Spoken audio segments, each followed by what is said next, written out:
देखो question number 13 12 हो जाएगा तुम लोगों से, एक ही जैसा है। तो क्वेश्चन नंबर 13 में बोल रहा है क्या, यदि वार्षिक 10% ब्याज दर से कुछ रुपए के 3 वर्ष के चक्रवृद्धि ब्याज और सरल ब्याज का अंतर 930 रुपया हो तो उस रुपए का परिमाण ज्ञात करें। मतलब बोल रहा है क्या कि 10% ब्याज की दर से 3 वर्ष के चक्रवृद्धि ब्याज और सरल ब्याज का अंतर 930 रुपया है, तो रुपए का परिमाण ज्ञात करें। मतलब कुछ रुपया था, उस रुपए को जब हम लोग 3 वर्ष तक जब जमा किए हैं तो 3 वर्ष में जितना मेरा चक्रवृद्धि ब्याज मिला है और जितना साधारण ब्याज मिला है, इन दोनों का अंतर जो है माइनस किया गया, अंतर जो है वो 930 रुपया दिया है। तो अंतर कैसे निकला है, चक्रवृद्धि ब्याज से साधारण ब्याज को माइनस किया गया है, तब ना पता चला कि कितना अंतर है।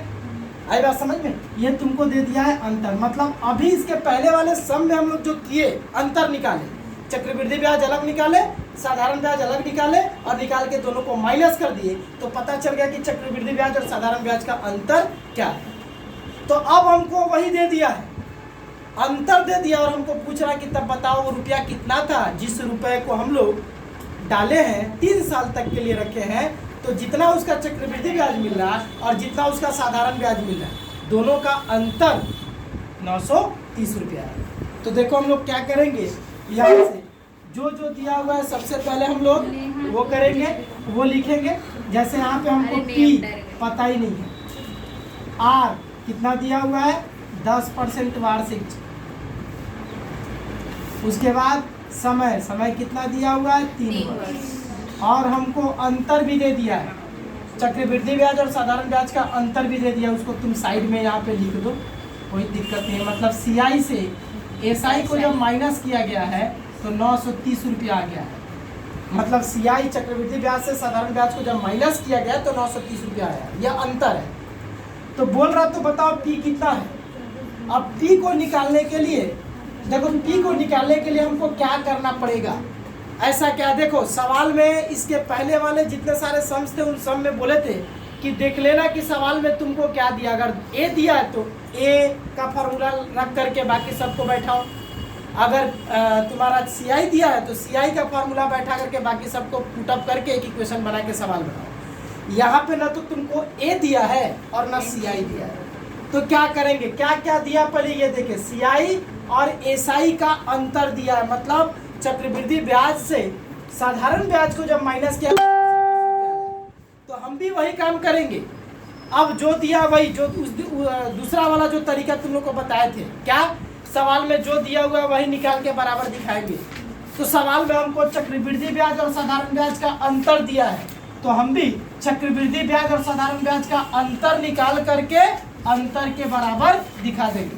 तो सबसे पहले हम लोग को चक्रवृद्धि ब्याज निकालना होगा, फिर साधारण ब्याज निकालना होगा, फिर दोनों को घटाना होगा, क्योंकि चक्रवृद्धि ब्याज निकलेगा, साधारण ब्याज निकलेगा, और निकल के जब दोनों को घटाएंगे तब हमको पता चलेगा कि चक्रवृद्धि ब्याज और साधारण ब्याज का अंतर कितना है, और जो अंतर निकल के आएगा उस अंतर को अंतर के बराबर दिखा देंगे।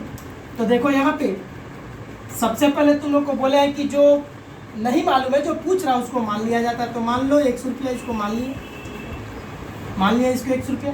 तो देखो यहाँ पे अब हम लोग क्या करेंगे, यहाँ पे सबसे पहले हमको सीआई निकालना है, लेकिन सीआई निकालने से पहले तुम लोग को बोले हैं कि क्या निकालना पड़ता है, अमाउंट।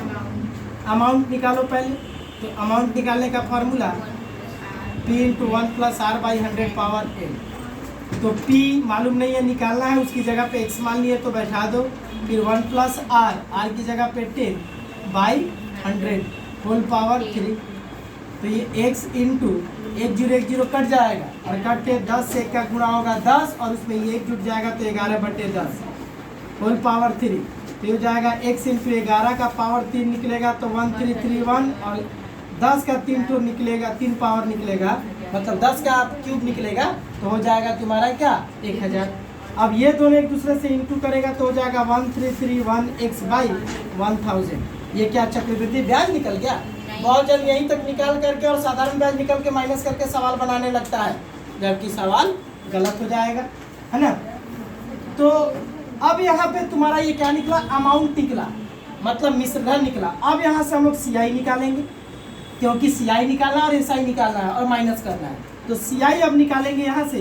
तो CI का फॉर्मूला है तुम्हारा क्या, मिश्रधन से मूलधन को माइनस करते हैं। तो मिश्रधन है A, मूलधन है P, से इसको माइनस करते हैं। तो मिश्रधन तुम्हारा निकल के आया 1331 x / 1000 माइनस मूलधन है तुम्हारा x माने है। तो CI तुम्हारा अब यहाँ से निकलेगा। तो 1000 से x का गुणा करेंगे तो 1000x और 1000x इसमें से घटेगा तो हो जाएगा 331x / 1000 रुपया। इतना ये हो गया तुम्हारा CI। अब यहाँ पे हम लोग SI निकालेंगे। SI मतलब साधारण ब्याज। तो SI साधारण ब्याज का जो फॉर्मूला है वो P × T × R/100 है। चलो मान बैठाओ। तो P का मान x माने है तो बैठा दिए, T की जगह पे हमारा 3 और R की जगह पे 10/100। 1 0 कट गया, कटने के बाद ऊपर गुणा करके हो जाएगा 3x और नीचे 10। कितना रुपया हो गया मेरा SI। अब जरा गौर से देखो, यह है चक्रवृद्धि ब्याज और यह है साधारण ब्याज। अब चक्रवृद्धि ब्याज और साधारण ब्याज का अंतर क्या है, यही अब हम लोग निकालेंगे, क्योंकि चक्रवृद्धि ब्याज और साधारण ब्याज का अंतर जो दिया हुआ है वो दिया हुआ है 930 रुपया। तो चक्रवृद्धि ब्याज और साधारण ब्याज का अंतर हम निकालेंगे और जितना भी अंतर निकल के आएगा उस अंतर को 930 अंतर के बराबर दिखाएंगे। सवाल का आंसर वहीं से आ जाएगा। यहाँ पे लिखेंगे कि चक्रवृद्धि ब्याज और साधारण ब्याज का अंतर तो क्या हो जाएगा, देख लो 331x / 1000 माइनस 3x/10। इन दोनों को माइनस करेंगे तो देखो क्या हो जाएगा, यहाँ से इसका एलसीएम ले लो, तुम्हारा कितना हो जाएगा 1000। इसका पूरा का पूरा एलसीएम हो जाएगा 1000 से इसको भाग दोगे तो आएगा एक आएगा। 1000 से 1000 को भाग देंगे, एक से इसका इंटू करोगे तो कितना ही x होगा। फिर माइनस 10 से इसको भाग देंगे तो देखो क्या होगा, 1 0 से 1 0 काट दो, बच जाएगा 100। मतलब 100 आया भाग देने से। ये 100 ऊपर वाले 3x से इंटू करेगा तो 300x हो जाएगा। घट क्या आ जाएगा 31x/1000।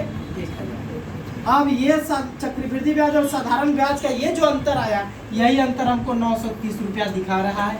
तो बाई ATP ये जो अंतर है, इस अंतर को इस अंतर के बराबर दिखा देंगे और यहाँ से क्रॉस गुणा कर दो तो 31x = 930 से इसका इंटू करेंगे तो हो जाएगा 930 × 1000। फिर x का मान निकलेगा तो 930 × 1000 और ये जो 31 इधर गुणा कर रहा है इधर आके भाग करेगा तो 31 से कट जाएगा 30 बार में। तो x = 30 से 1000 का गुणा करेंगे तो हो जाएगा 30,000। बोलो बात समझ में आया। तो मूलधन मेरा कितना था, पूछा था ना कि मूलधन क्या है, तो इसलिए मूलधन जो हो गया वो 30,000 रुपया हो गया।